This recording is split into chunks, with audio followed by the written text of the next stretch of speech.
with an investment of 2,560 crores, 2,516 crores. In consultation with all the stakeholders and the states, model bylaws for PACS were formulated, enabling them to become multi-purpose PACS. A national cooperative database is being prepared for countrywide mapping of cooperative societies. With this backdrop, we will implement a plan to set up massive decentralized storage capacity.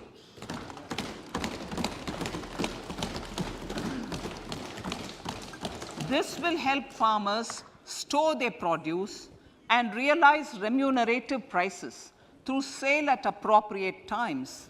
The government will also facilitate setting up of a large number of multi-purpose cooperative societies, primary fishery societies, and dairy cooperative societies in uncovered panchayat and villages in the next 5 years.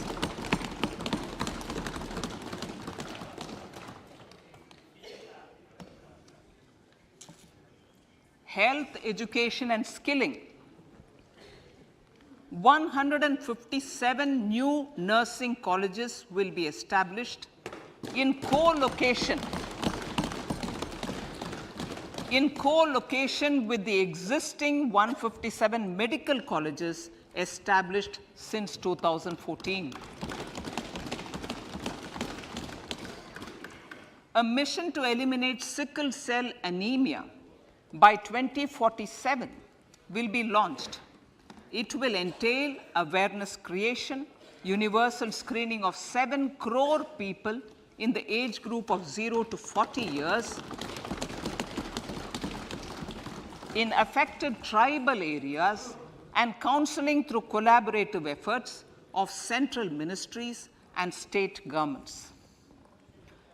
Facilities in select ICMR labs, Indian Council for Medical Research Labs, will be made available for research by public and private medical college faculty and private sector R&D teams for encouraging collaborative research and innovation. A new program to promote research and innovation in pharmaceuticals will be taken up through centers of excellence. We shall also encourage industry to invest in research and development in specific priority areas.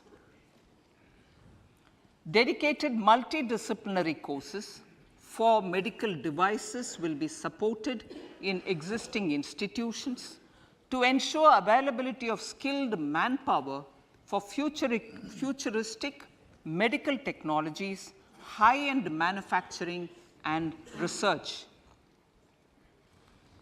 Teachers training. Teachers training will be re-envisioned through innovative pedagogy, curriculum transaction, continuous professional development, dipstick surveys, and ICT implementation. The District Institute of Education and Training will be developed as vibrant institutes of excellence for this purpose.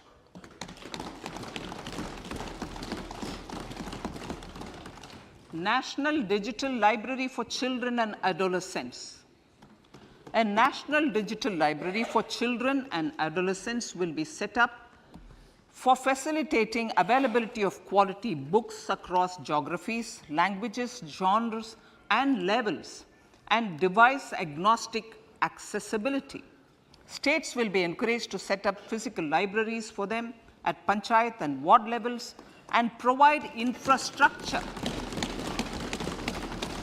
for accessing the national digital library resources. Additionally, to build a culture of reading and to make up for pandemic time learning loss, the National Book Trust, the Children's Book Trust, and other sources will be encouraged to provide and replenish non-curricular titles in regional languages and in English to these physical libraries. Collaboration with NGOs that work in literacy will also be a part of this initiative to inculcate financial literacy. Financial sector regulators and organizations will be encouraged to provide age-appropriate reading material to these libraries. I move to priority 2, reaching the last mile. Prime Minister Vajpayee's government had formed the Ministry of Tribal Affairs and the Department of Development of Northeast Region to provide a sharper focus to the objective of reaching the last mile. Our government has formed the ministries of Ayush, Fisheries, Animal Husbandry and Dairying, Skill Development, Jal Shakti and Cooperation. Building on the success of the Aspirational Districts program, the government has recently launched the Aspirational Blocks program, covering 500 blocks for saturation of essential government services across multiple domains such as health, nutrition, education, agriculture, water resources, financial inclusion, skill development, and basic infrastructure. Manya Speaker, sir, Pradhan Mantri PBTG, which is Primitive Vulnerable Tribal Groups Development Mission, is being launched. To improve socio-economic conditions of the particularly vulnerable tribal groups, the PBTGs as we refer them to, Pradhan Mantri PBTG Development Mission will be launched. This will saturate PBTG families and habitations with basic facilities such as safe housing, clean drinking water and sanitation, improved access to education, health, nutrition, road and telecom connectivity, and sustainable livelihood opportunities. An amount of 15,000 crores will be made available to implement the mission in the next 3 years under the Development Action Plan for the Scheduled Tribes. Ekalavya Model Residential Schools. In the next 3 years, Center will recruit 38,800 teachers and support staff for the 740 Ekalavya Model Residential Schools, which is serving 3.5 lakh tribal students.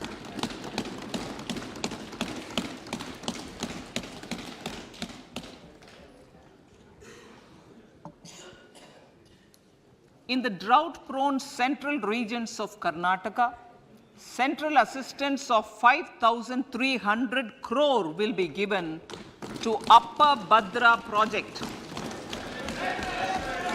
to provide sustainable micro irrigation and filling up of surface tanks for drinking water. PM Awas Yojana. The outlay for PM Awas Yojana is being enhanced by 66% to over 79,000 crores.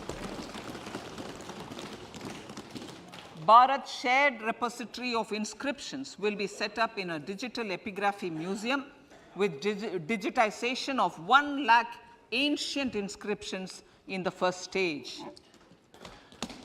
Support for poor prisoners. For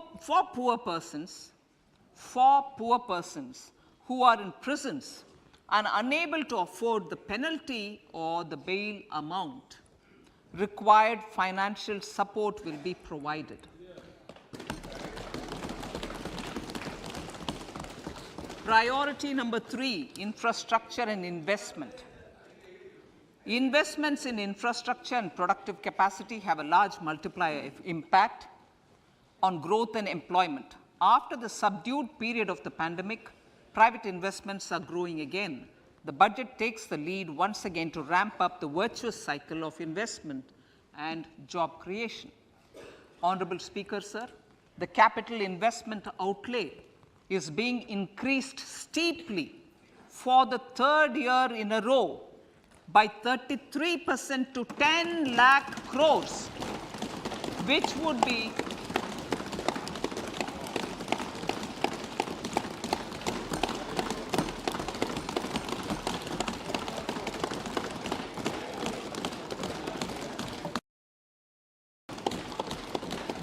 which would be 3.3% of GDP. This will almost be 3 times the outlay made in 2019-20.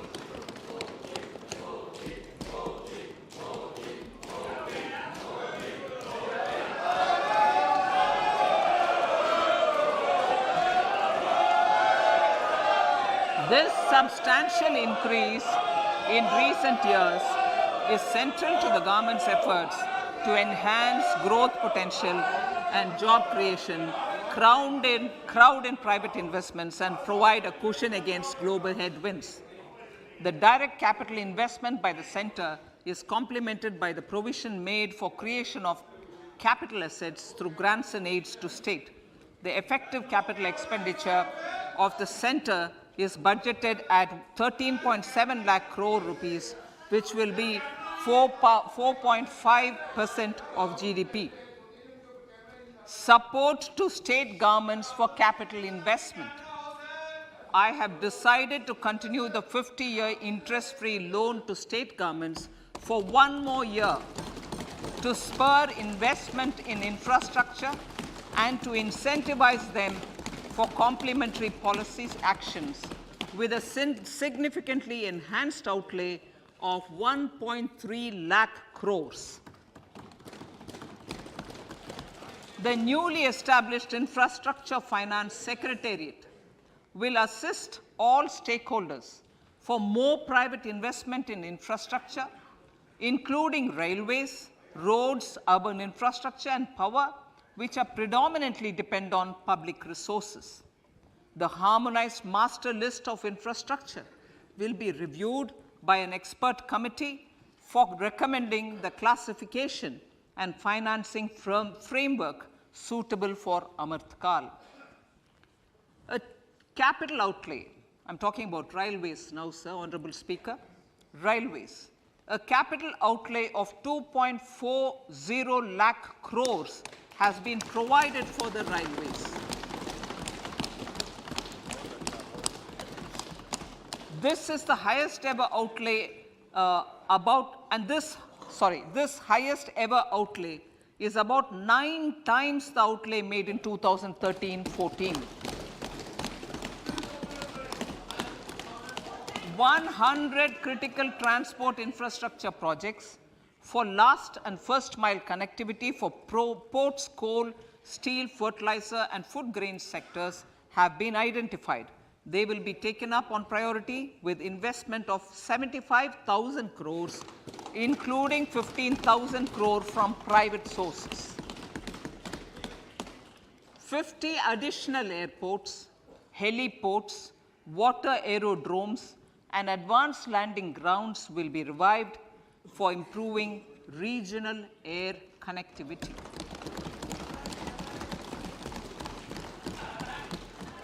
Sustainable cities for tomorrow.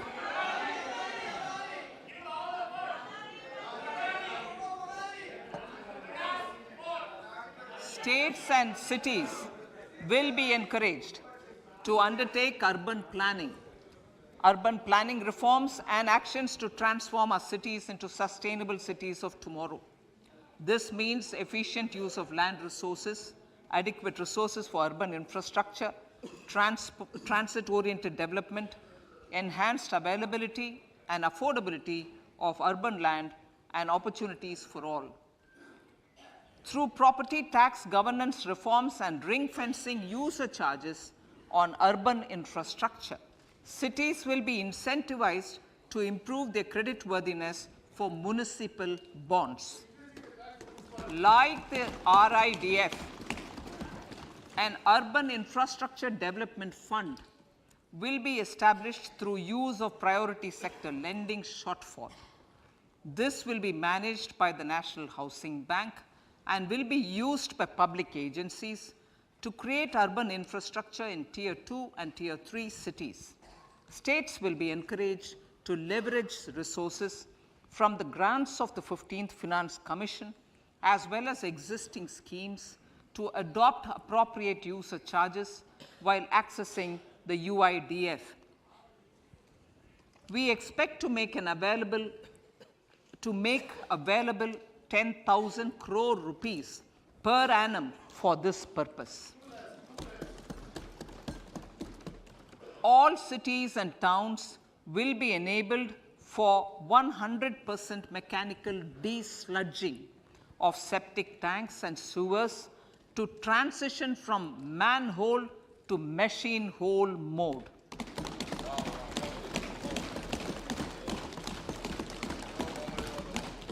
Enhanced focus will be provided for scientific management of dry and wet waste. Honorable Speaker, sir, our Prime Minister had said, good governance is the key to a nation's progress. Our government is committed to providing a transparent and accountable administration which works for the betterment and welfare of common citizens. Mission Karma Yogi.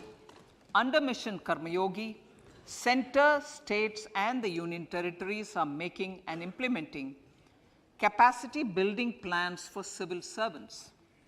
The government has also launched an integrated online training platform, I Got Karma Yogi, to provide continuous learning opportunities for lakhs of government employees to upgrade their skills and facilitate people-centric approach. Sir, for enhancing ease of doing business, more than 39,000 compliances have been reduced and more than 3,400 legal provisions have been decriminalized. For furthering the trust-based governance, we have introduced the Jan Vishwas Bill to amend 42 central acts. This budget proposes a series of measures to unleash the potential of our economy. Centers of Excellence for Artificial Intelligence. For realizing the vision of Make AI in India and Make AI Work for India, 3 centers of excellence for artificial intelligence will be set up in top educational institutions. Leading industry players will partner in conducting interdisciplinary research, develop cutting-edge applications, and scalable problem solutions in the areas of agriculture, health, and sustainable cities. This will galvanize an effective AI ecosystem and nurture quality human resources in the field. National Data Governance Policy. To unleash innovation and research by startups and academia, a national data governance policy will be brought out. This will enable access to anonymized data. The KYC process will be simplified, adopting a risk-based instead of one-size-fits-all approach. The financial sector regulators will also be encouraged to have a KYC system fully amenable to meet the needs of digital India. One-stop solution for identity and address updating. A one-stop solution for reconciliation and updating of identity and address of individuals maintained by various government agencies, regulators, and regulated entities will be established using DigiLocker service and Aadhaar as foundational identity. Speaker, sir, common business identifier for the business establishments required to have a permanent account number. The PAN will be used as the common identifier for all digital systems of specified government agencies. This will bring ease of doing business, and it will be facilitated through a legal mandate. For obviating the need for separate submission of same information to different government agencies, a system of unified filing process will be set up. Such filing of information or return in simplified forms on a common portal will be shared with other agencies as per the filer's choice. Vivad se Vishwas 1, relief for MSMEs. In cases of failure by MSMEs to execute contracts during the COVID period, 95% of the forfeited amount relating to the bid or performance security will be returned to them by government and government undertakings. This will provide relief to the MSMEs. Vivad se Vishwas 2, settling contractual disputes. To settle contractual disputes of government and government undertakings, wherein arbitral award is under challenge in a court, a voluntary settlement scheme with standardized terms will be introduced. This will be done by offering graded settlement terms depending on pendency level of the dispute. The state support mission of Niti Aayog will be continued for 3 years for our collective efforts towards national priorities. Result-based financing. To better allocate scarce resources for competing development needs, the financing of select schemes will be changed on a pilot basis from input-based to result-based. E-courts. For efficient administration of justice, phase 3 of the e-courts project will be launched with an outlay of 7,000 crores. Fintech services in India have been facilitated by our digital public infrastructure, including Aadhaar, PM Jan Dhan Yojana, Video, KYC, India Stack, and UPI. To enable more fintech innovative services, the scope of documents available in DigiLocker for individuals will be expanded. An entity DigiLocker will be set up for the use by MSMEs, large businesses, and also charitable trusts. This will be towards storing and sharing documents online securely whenever needed with various authorities, regulators, banks, and other business entities. 5G services. 100 labs for developing applications using 5G services will be set up in engineering institutions.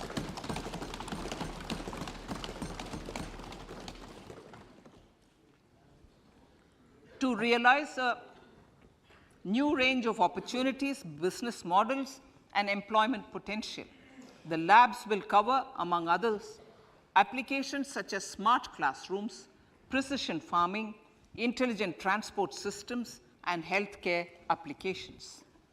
Lab-grown diamonds. Lab-grown diamonds is a technology and innovation-driven emerging sector with high employment potential.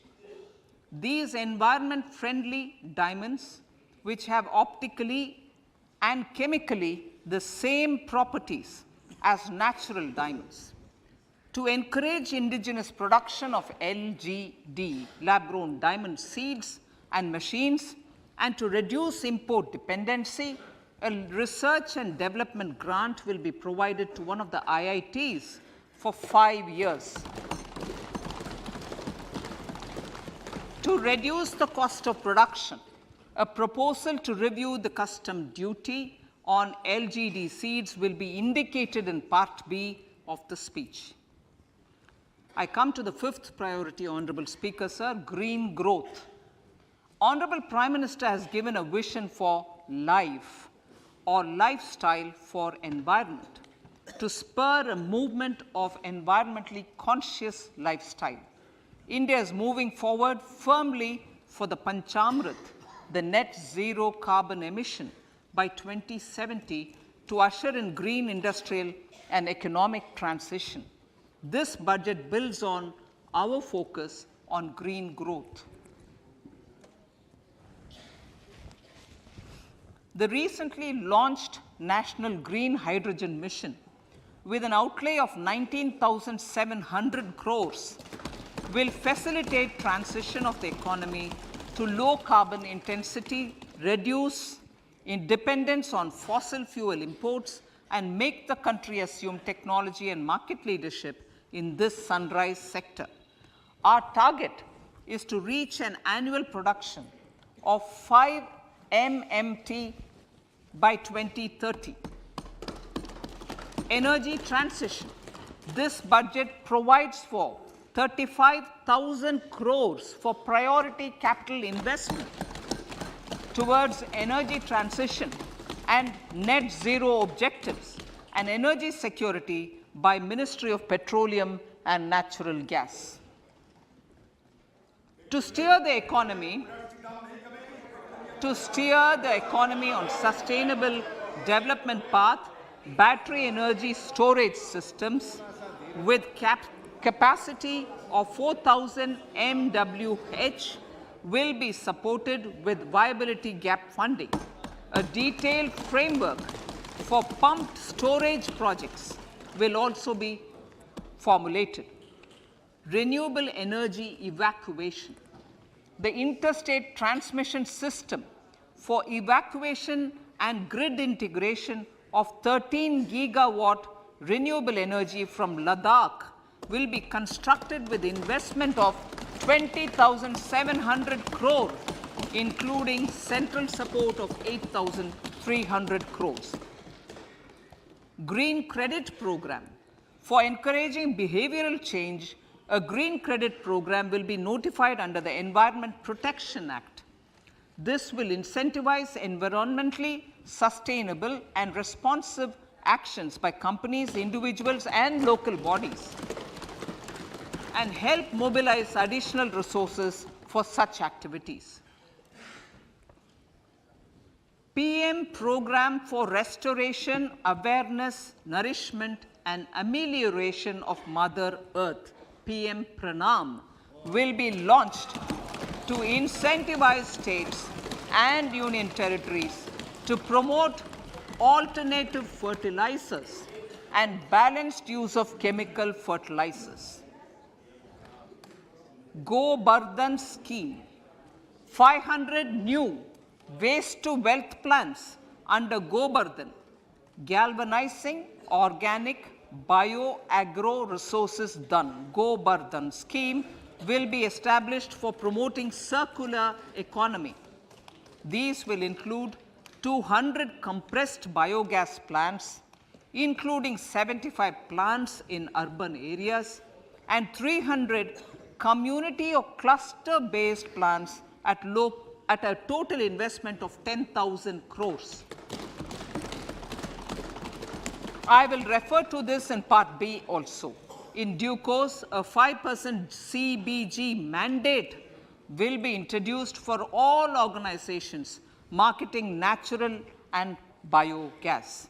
For collection of biomass and distribution of biomanure, appropriate fiscal support will also be provided. Bharatiya Prakritik Kheti Bio-Input Resource Centers. Over the next 3 years, we will facilitate 1 crore farmers to adopt natural farming. For this, Honorable Speaker, 10,000 bio-input resource centers will be set up, creating a national-level distributed micro-fertilizer and pesticide manufacturing network. Mishti.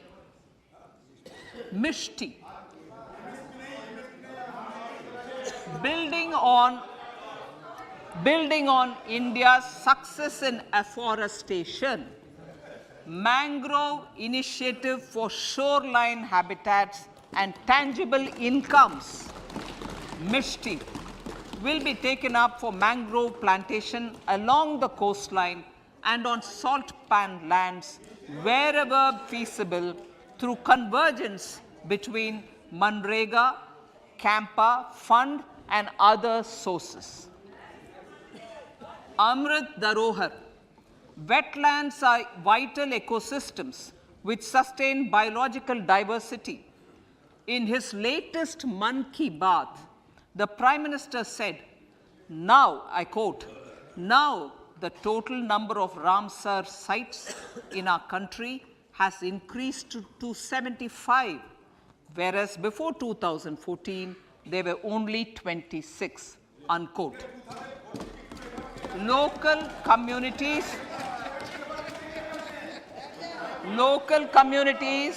have always been at the forefront of conservation efforts. The government will promote their unique conservation values through Amrit Dharohar, a scheme that will be implemented over the next 3 years to encourage optimal use of wetlands and enhance biodiversity, carbon stock, ecotourism opportunities, and income generation for local communities. Coastal shipping. Coastal shipping will be promoted as the energy efficient and lower cost mode of transport, both for passengers and freight, through PPP mode with viability gap funding. Vehicle replacement. Vehicle replacement is an important continuing policy, replacing the old political,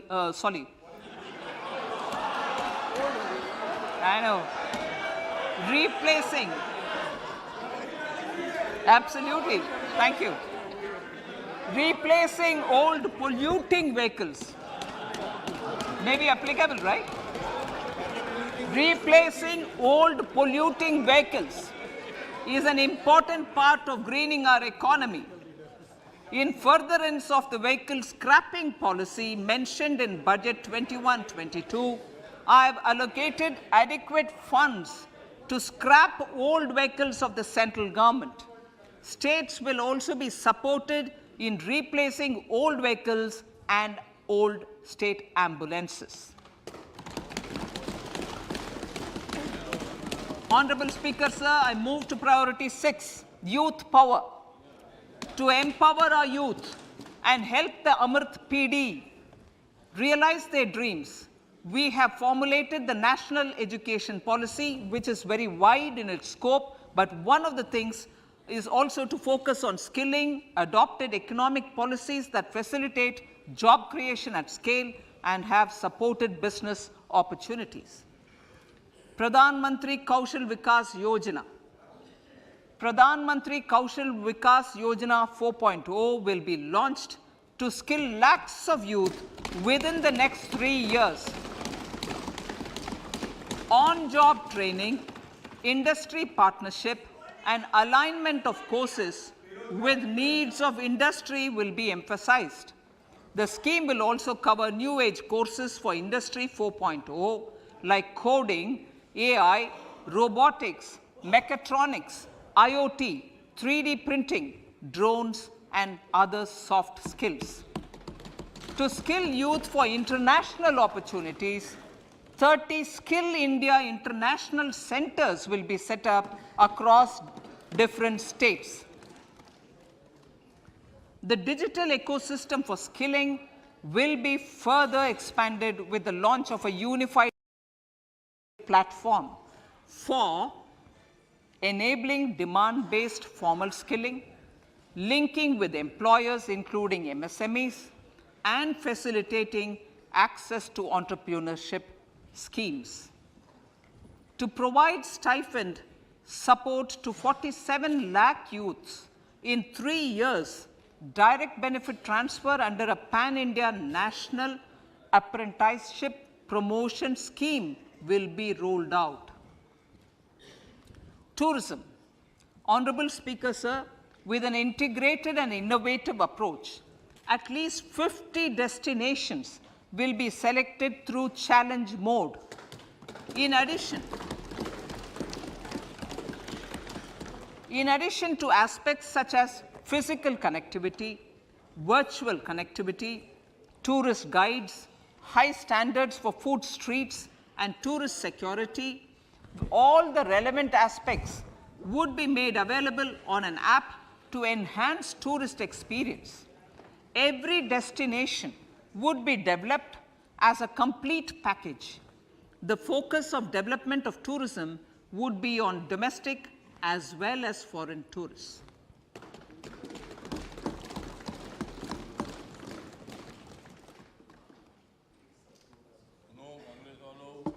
Sector-specific skilling and entrepreneurship development will be dovetailed to achieve the objectives of Dekho Apna Desh initiative. This was launched as an appeal by the Honorable Prime Minister to the middle class to prefer domestic tourism over international tourism. The integrated development of theme-based tourist circuits, the Swadesh Darshan scheme, was also launched.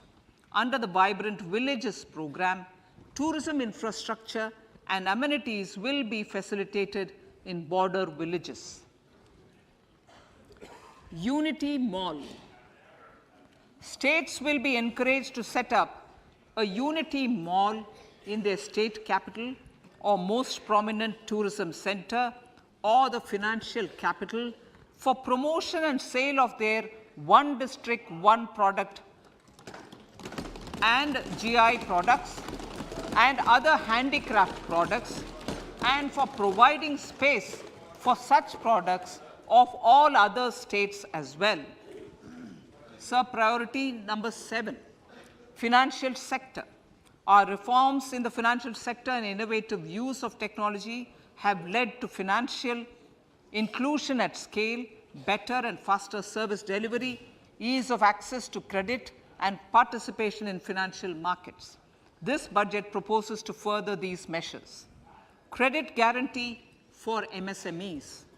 Last year, I proposed revamping of the credit guarantee scheme for the MSMEs. I am happy to announce that the revamped scheme will take effect from 1st April 2023 through infusion of 9,000 crores in the corpus.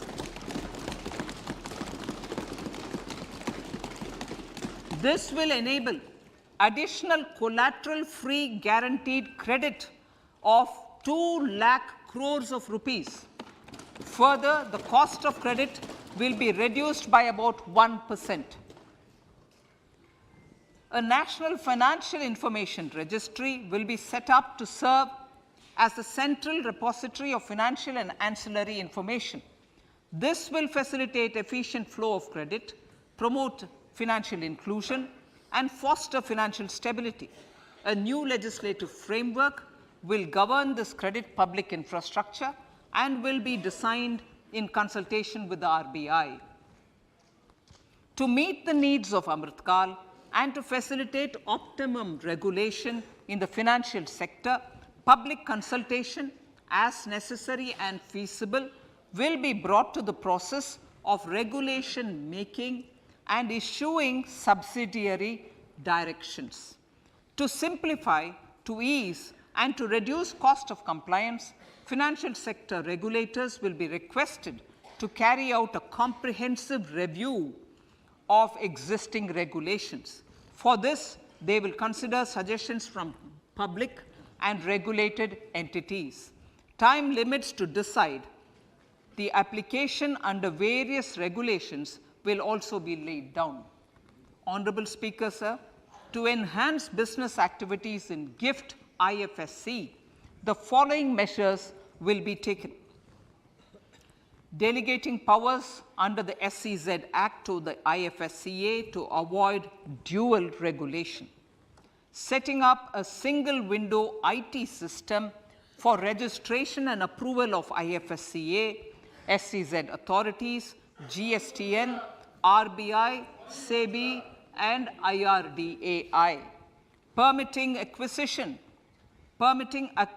financing by IFSC banking units of foreign banks, establishing a subsidiary of Exim Bank for trade refinancing, amending IFSCA Act for statutory provisions for arbitration, ancillary services, and avoiding dual regulation under the SEZ Act, and recognizing offshore derivative instruments as valid contracts.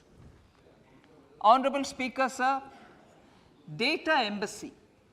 For countries looking for digital continuity solutions, we will facilitate setting up of their data embassies in GIFT IFSC.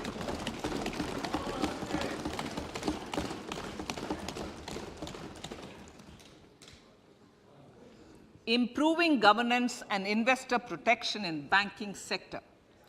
To improve bank governance and enhance investors' protection, certain amendments to the Banking Regulation Act, the Banking Companies Act, and the Reserve Bank of India Act are being proposed.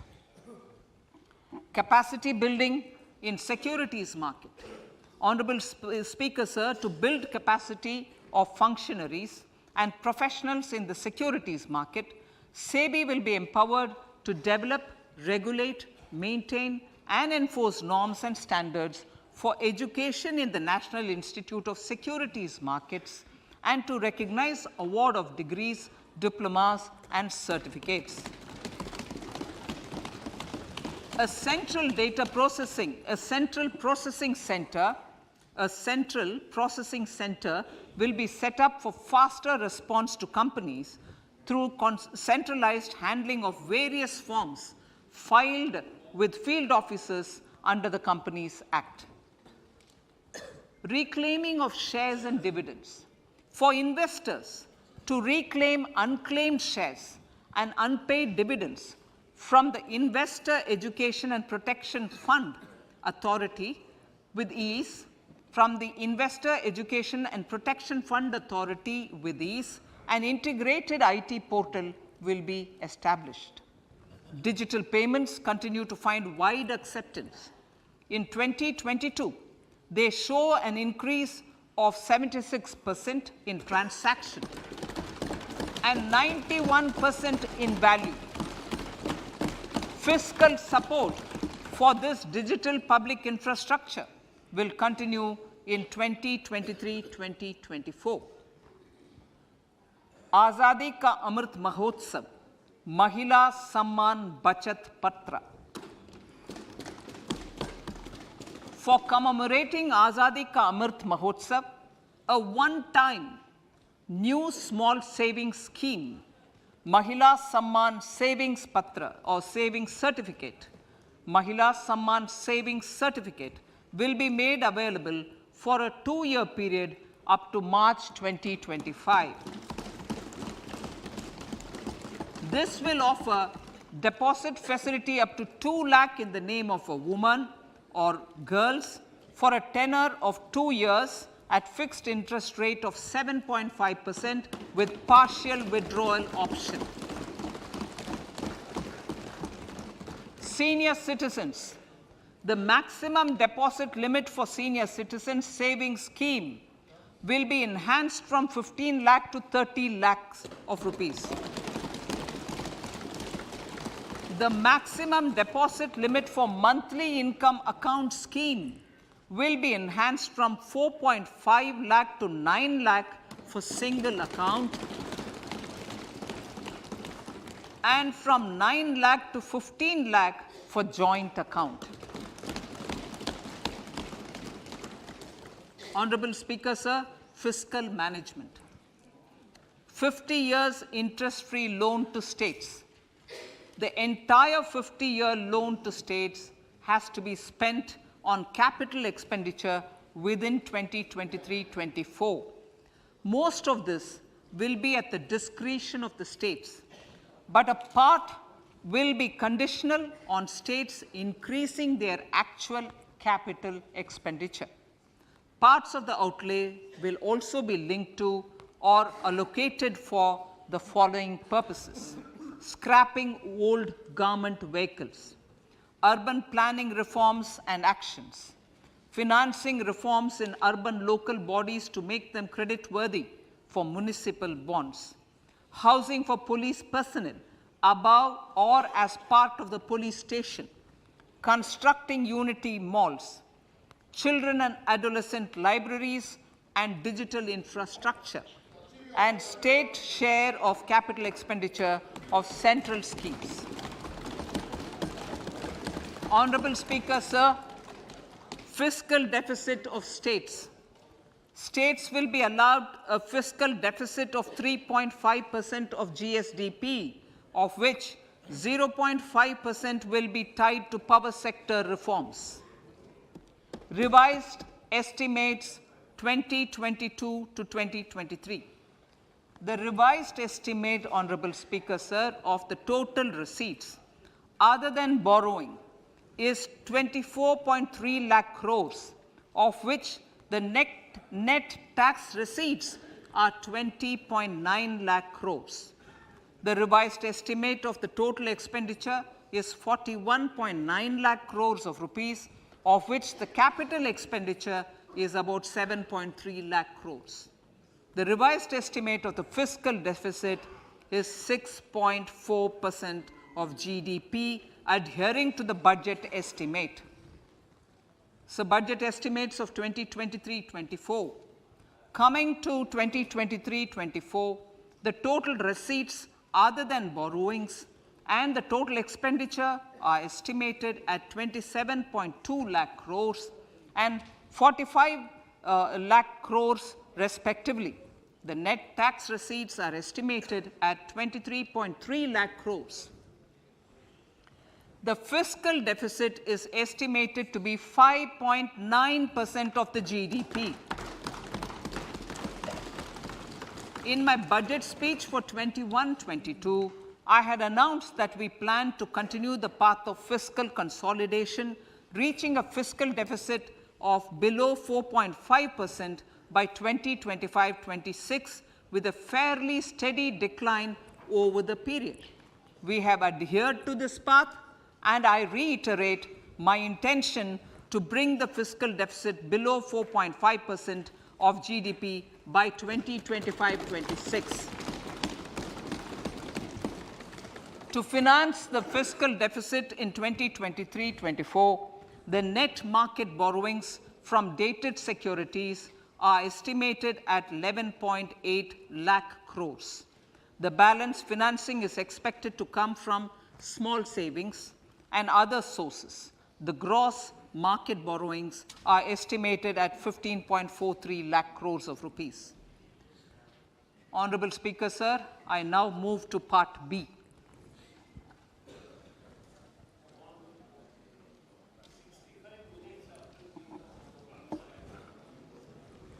Indirect taxes. My indirect tax proposals will aim to promote exports, boost domestic manufacturing, enhance domestic value addition, encourage green energy and mobility.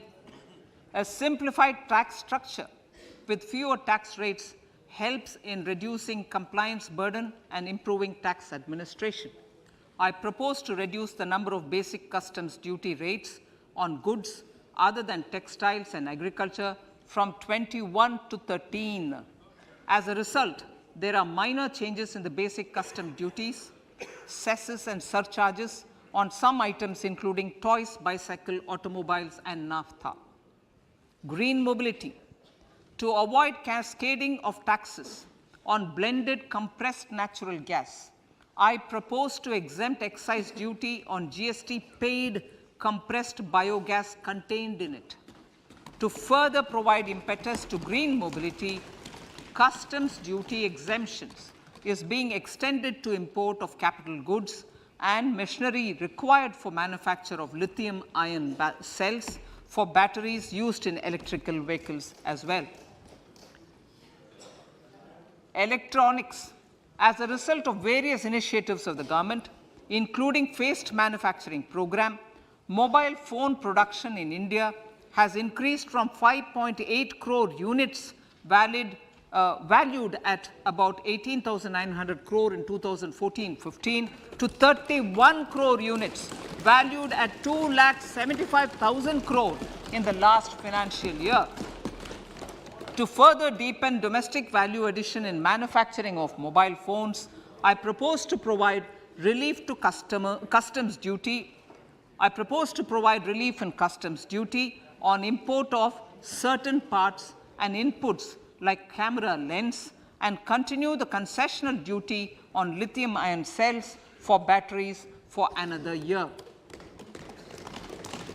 Similarly, to promote value addition in manufacture of televisions, I propose to reduce the basic customs duty on parts of open cells of TV panels to 2.5%. Electrical. To rectify inversion of duty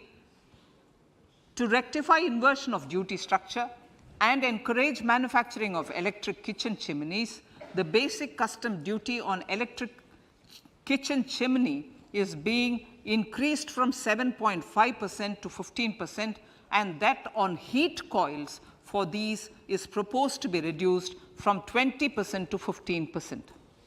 Chemicals and petrochemicals. Denatured ethyl alcohol is used in chemical industry. I propose to exempt basic customs duty on it. This will also support the ethanol blending program and facilitate an endeavor for energy transition. Basic customs duty is also being reduced on acid grade fluorospar from 5% to 2.5% to make the domestic fluorochemicals industry competitive.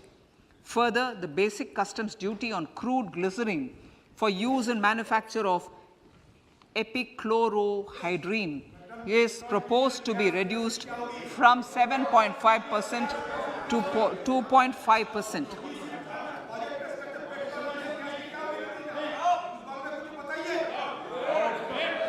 Marine products. In the last financial year, marine products recorded the highest export growth, benefiting farmers in the coastal states of the country. To further enhance the export competitiveness of marine products, particularly shrimps, duty is being reduced on key inputs for domestic manufacture of shrimp feed. India is a global leader, as I said in Part A, in cutting and polishing of natural diamonds, contributing about 3/4 of the global turnover by value. With the depletion of deposits of natural diamonds, the industry is moving towards lab-grown diamonds, and it holds huge promise. To seize this opportunity, I propose to reduce the basic customs duty on seeds used in their manufacture. Customs duties on door or doré and bars of gold and platinum were increased earlier this fiscal. I propose to increase the duties on articles made therefrom to enhance the duty differential. I also propose to increase the import duty on silver doors, bars, and articles to align them with that on gold and platinum.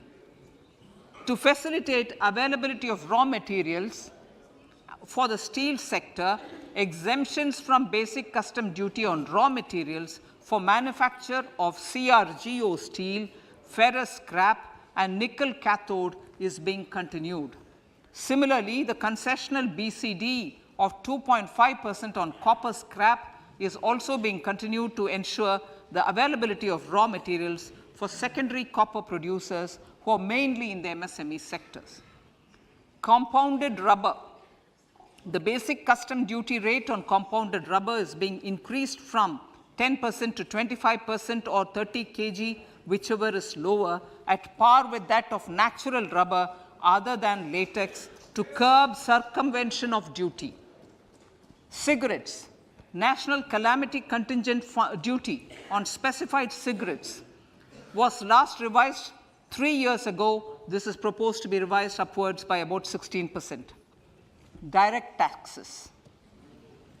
I now come to my direct tax proposals. Honorable Speaker, these proposals aim to maintain continuity and stability of taxation, further simplify and rationalize various provisions to reduce the compliance burden, promote the entrepreneurial spirit, and provide tax relief to citizens.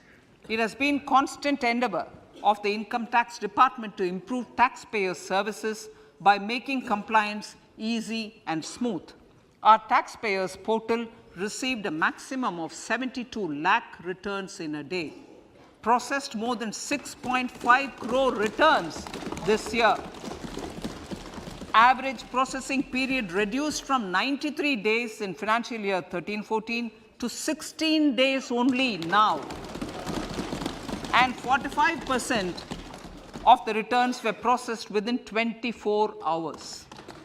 We intend to further improve this, roll out the next generation common IT return form for taxpayer convenience, and also plan to strengthen the grievance redressal mechanism. MSMEs and professionals. MSMEs are growth engines of our economy. Micro enterprises with turnover up to 2 crore of rupees and certain professionals with turnover of up to 50 lakh rupees can avail the benefit of presumptive taxation. I propose to provide enhanced limits of 3 crore and 75 lakh respectively to the taxpayers whose cash receipts are no more than 5%. Whose cash receipts are no more than 5%. Moreover, to support MSMEs in timely receipt of payments, I propose to allow deduction for expenditure incurred on payments made to them only when payment is actually made. Cooperation. Cooperation is a value to be cherished. In realizing our Prime Minister's goal for Sehkar Se Samriddhi and his resolve to connect the spirit of cooperation with the spirit of Amrit Kal, in addition to the measures proposed in Part A, I have a slew of proposals for the cooperation sector. First, new cooperatives that commence manufacturing activities till 2024, 31st March, shall get the benefit of a lower tax rate of 15%, as is presently available to new manufacturing companies. Secondly, I propose to provide an opportunity to sugar cooperatives to claim payments made to sugarcane farmers for the period prior to the assessment year 2016-17 as expenditure. This is expected to provide them a relief of almost 10,000 crores. Thirdly, I am providing a higher limit of 2 lakh per member for cash deposits to loans in cash by primary agricultural cooperative societies and primary cooperative agriculture and rural development banks. I repeat that. Thirdly, I am providing a higher limit of 2 lakh per member for cash deposits to and loans in cash by primary agricultural cooperative societies and primary cooperative agricultural and rural development banks. Similarly, a higher limit of 3 crore for TDS on cash withdrawal is being provided to cooperative societies. Startups.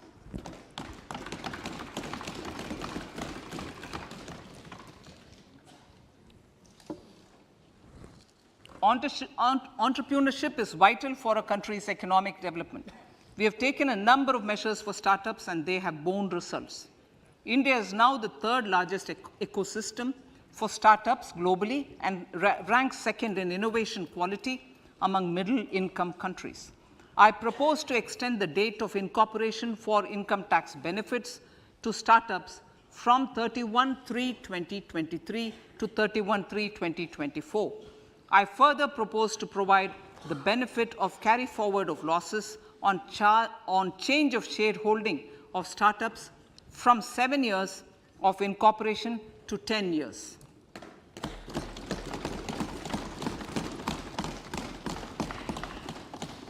To reduce the pendency of appeals at commissioner level, I propose to deploy about 100 joint commissioners for disposal of small appeals. We shall also be more selective in taking up cases for scrutiny of returns already received this year. Better targeting of tax concessions. For better targeting of tax concessions and exemptions, I propose to cap deduction from capital gains on investment in residential house under Section 54 and Section 54F to 10 crores.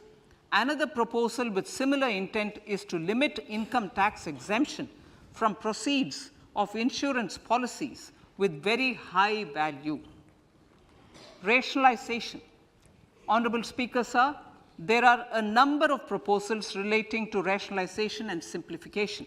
Income of authorities, boards, and commissions set up by statutes of union or state for the purpose of housing, development of cities, towns, and villages, and regulating and developing an activity or matter is proposed to be exempted from income tax. Other major measures in this direction are removing the minimum threshold of 10,000 for TDS and clarifying taxability relating to online gaming, not treating conversion of gold into electronic gold receipts and vice versa as capital gains, reducing the TDS rate from 30% to 20% on taxable portion of EPF withdrawals in non-PAN cases, and taxation on income for market-linked. Other major proposals in the finance bill relate to the following: extension of period of tax benefits to funds relocating to IFSC, GIFT City till 31/3/2025, decriminalization under Section 276A of the Income Tax Act, allowing carry forward of losses on strategic disinvestment, including that of IDBI Bank, and providing EEE status to Agniveer Fund. Personal income tax.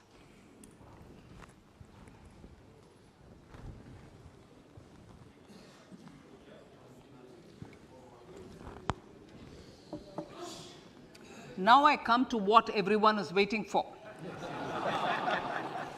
Personal income tax. I have 5 major announcements to make in this regard. These primarily benefit our hard-working middle class.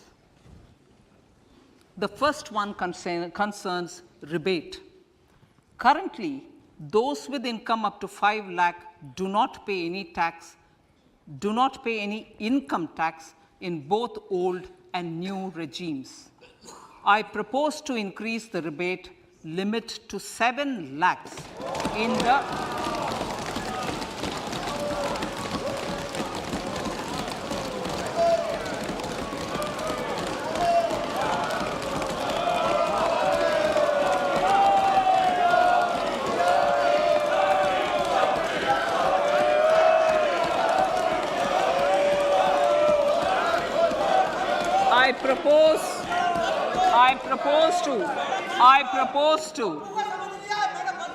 I propose to increase the rebate limit to 7 lakh in the new tax regime. Thus, persons in the new tax regime with income up to 7 lakhs will not have to pay any tax at all. The second proposal relates to middle class individuals. I had introduced in the year new personal income tax regime with 6 income slabs starting from 2.5 lakh. I propose to change the tax structure in this regime by reducing the number of slabs to 5 and increasing the tax exemption limit to 3 lakhs. The new tax rates are 0 to 3 lakh, nil; 3 to 6 lakhs, 5%; 6 to 9 lakhs, 10%; 9 to 12 lakh, 15%; 12 to 15 lakhs, 20%; and above 15 lakhs, 30%. This will provide major relief to all taxpayers in the new regime. An individual with an annual income of 9 lakhs will be required to pay only 45,000 rupees. This is only 5% of his or her income. It is a reduction of 25% on what he or she is required to pay now. That is 60,000. So in the place of 60,000, it is now only 45,000. Similarly, an individual with an income of 15 lakh rupees would be required to pay only 1.5 lakh or 10% of his income or her income, a reduction of 20% from the existing liability of 1,87,500 rupees. My third proposal is for the salaried class and the pensioners, including family pensioners, for whom I propose to extend the benefit of standard deduction to the new tax regime.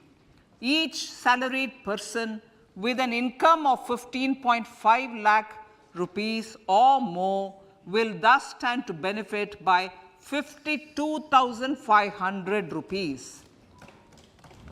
My fourth announcement in personal income tax is regarding the highest tax rate, which in our country is 42.74%.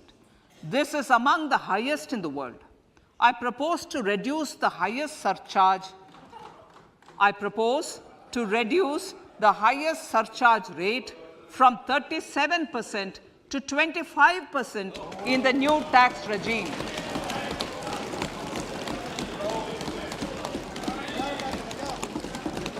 This would result in reduction of the maximum rate.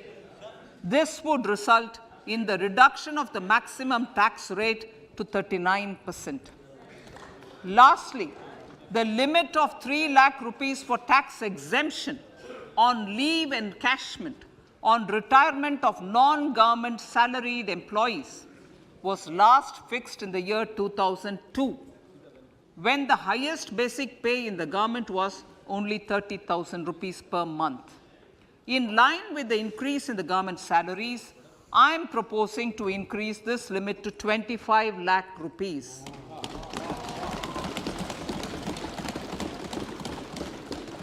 We are also making the new income tax regime as the default tax regime. However, citizens will continue to have the option to avail the benefit of the old tax regime. Apart from these, I am also making some other changes as given in the annexure.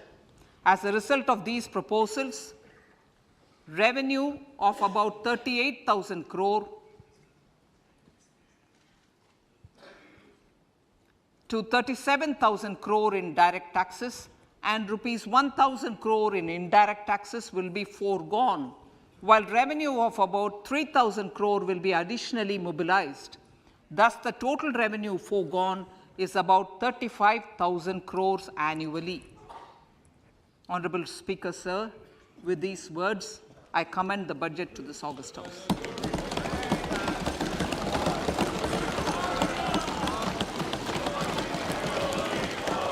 One hour, 25 minutes. Item number 1, माननीय item number 2, Shrimati Nirmala Sitharaman ji. Sir, with your permission, I lay on the table of the following statements under Section 3(1) of the Fiscal Responsibility Budget Management Act 2003, 1. Medium-term fiscal policy cum fiscal policy strategy statement and macroeconomic framework statement. माननीय सदस्यगण, जैसा कि आपको समाचार भाग 2 के माध्यम से पहले ही सूचित किया जा चुका है कि माननीय वित्त मंत्री जी के बजट भाषण की प्रतियां हार्ड कॉपी के रूप में उपलब्ध कराई गई है. आप बजट भाषण की अपनी अपनी प्रति प्रकाशन पलक से ले लें. आपको ये भी सूचित किया लहलहाती फसल, भरे पूरे खेत खलिहान, हर किसान का बस यही अरमान, लेकिन कभी बारिश, कभी बिजली, कभी ओला, कभी सूखा। भैया खेती में तो जोखम रहता ही है, अब क्या करें? अब प्रकृति का कोनो उपाय है का? प्रकृति का तो नहीं, मगर नुकसान का उपाय है। अच्छा, हाँ, AIC से फसल बीमा फसल बीमा। मतलब मामूली सा प्रीमियम दो और बड़ी चिंता से मुक्ति पाओ। अरे वाह! जब AIC का है साथ तो ना डर ना फिक्र की बात। Agriculture insurance company of India limited. AIC।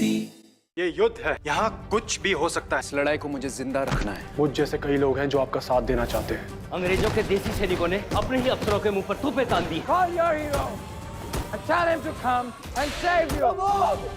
आप तो मणिपुर के युवराज हैं, ये सब अत्याचार क्यों सहन कर रहे हैं? सहन नहीं, प्रतीक्षा कर रहा हूँ सही समय की। स्वराज के लिए जिए हैं, स्वराज के लिए ही मरेंगे। भारत माता की जय! भारत माता की जय!